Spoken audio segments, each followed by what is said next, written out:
Lyndon, thank you. Speaking of forces of nature, I'm delighted to be here today. This is an exciting day for the university, a very exciting day for the university, an exciting day for our students, for our professors, and we think ultimately an exciting day for the state of Washington. For hundreds of years, universities assiduously courted the title of ivory towers. Worked hard doing great research and teaching terrific students, all designed to do good, but largely hoarding within the university the knowledge that was generated and created. In fact, somebody once described as a university as a place that accumulates knowledge, because students come in at 18 years old, they know everything, they leave not knowing everything, and what they've left behind is what accumulates here at the university. And what managed to creep out of the university, often against great odds, really was powerful. But over time, universities have begun to understand that the process of doing good, not the process of making money, not even the process of creating jobs, all of that is a byproduct of a very simple principle, which is what we do in the laboratories, what we do in the research mission of this university, is really designed to make the world a better place. But if it stays in the university, it doesn't accomplish its goal. Our capacity to expand that out and get it into the lives of real people is what this is all about. It doesn't hurt to have a couple of extra Porsches in the faculty parking lot. I don't deny that for a moment. But that is never the motivation or the central animating force behind it. What is challenging at universities is to figure out how to do that, because one may be a brilliant physicist, but developing a marketing plan, figuring out how to get IP protection, moving from proof of concept to prototype to first contract, talking that bizarre and foreign language that investors seem to use, where they actually want a return on investment. You remember that great line in Ghostbusters where they're standing actually on Columbia's campus, and at some point they're kicked out of the lab and somebody says, well, let's go to the private sector, and the other professor says, oh, no, if they expect you to produce. But understanding and trying to connect with that business community are challenges, and the opportunity to think through what are those challenges? How do we take what is really great and being done here at this university and use, with a partnership with the business community, that opportunity to take it out into the lives of real people? The byproducts of that are extraordinary. The byproducts are jobs, our businesses, our better lives in so many different ways. They're also extraordinary educational opportunities. Universities tend to do things well if they keep a very clear focus on their core missions of teaching and research.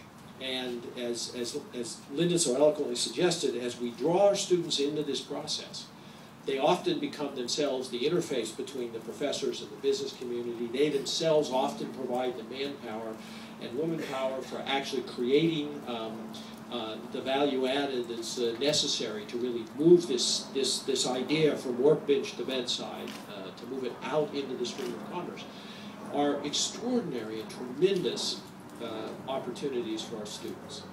And as they do that, they come out much better equipped to operate in the world that we're launching them into. All of this is a very long-winded way of saying that this is a complicated process that requires deep, intimate, and profound partnerships. And so today, we really stand here thanking you for your willingness to be partners in this enterprise. We have made tremendous strides in our capacity to commercialize.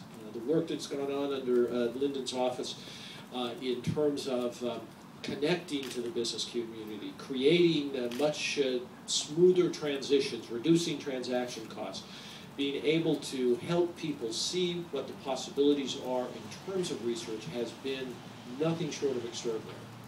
Absolutely nothing short of extraordinary. There is only so much we can do within the university, because ultimately we have to connect with the business community to do the other half of this operation.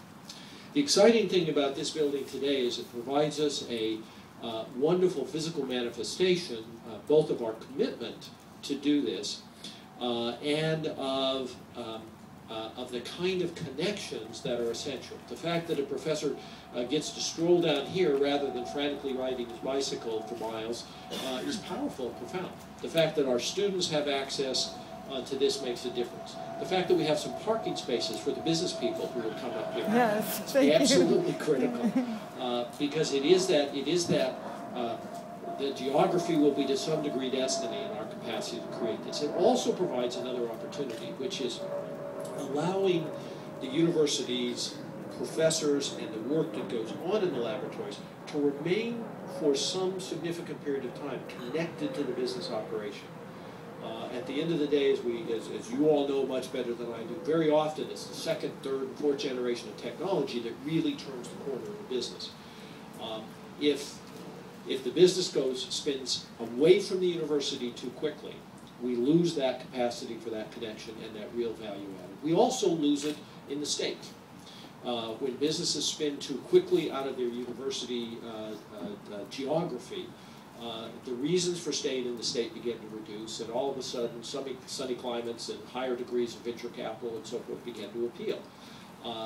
And that is despite the fact that the real value added is staying connected with the university for some period of time until it really has proved its worth and has shown what that market niche is and has developed that technology that truly is significant and truly is transformative. So this is much more than a building for us. This is a flag-raising exercise. This is an opportunity for us to say that this is an important part of what we do. As a university, our central animating theme and passion is to do good.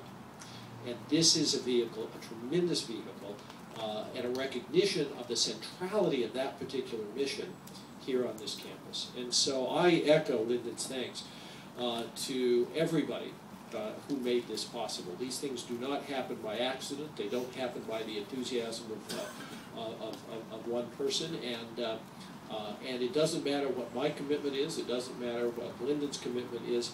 What matters in the end is how many we can draw into this process with us to engage in an exercise like this. So this is an exciting day in the university, and we are very pleased to be able to open this and to thank you, all of you who have made such a difference in making this possible. Concomitant with that, it seems to us that large opportunities should occasion large ambitions as well. And we are possessed of those ambitions. We have seen tremendous progress over the past few years in our capacity to assist in the commercialization process. We've seen a rise in the number of licenses, the number of spin-off companies, the number of disclosures have all gone up and gone up just exponentially. I was pleased to see Utah lead the way a little bit, but I think it's been lapped by the University of Washington, and I'm even more proud of that. But in that context, we are not going to sit on those accomplishments. We are today committing ourselves to, over the next few years, doubling the number of disclosures and companies that will be spun out of the technology of this university. We do, this last year, $1.5 billion worth of extramural research funding came into this university. Each of those dollars represents some sort of transformative work that's going on. That's second highest in the nation. And compared to Stanford's, I don't know what Stanford, 1.1 billion, 1.2. And we're delighted to help Stanford become a better university. Tell them how to do this. That is an enormous amount of exciting energy and work that is proposed in this university. And our commitment is to, over the next few years, double the number of companies and licenses and disclosures that reflect moving that technology out. And when we've done that, then we're going to announce that we're going to double it again. But today we are announcing that that is our goal, and we ask for your help, your assistance, and your continued engagement in this enterprise to help us reach that on behalf of not only this great university and our terrific professors, but also our state, indeed our nation, and all the people who will benefit, as well as, very importantly, our students. So, thank you for being with us today. Lyndon, thank you for what you do and the remarkable leadership you've shown in this entire enterprise. And we look forward to continuing to work with all of you in all of this. Thank you.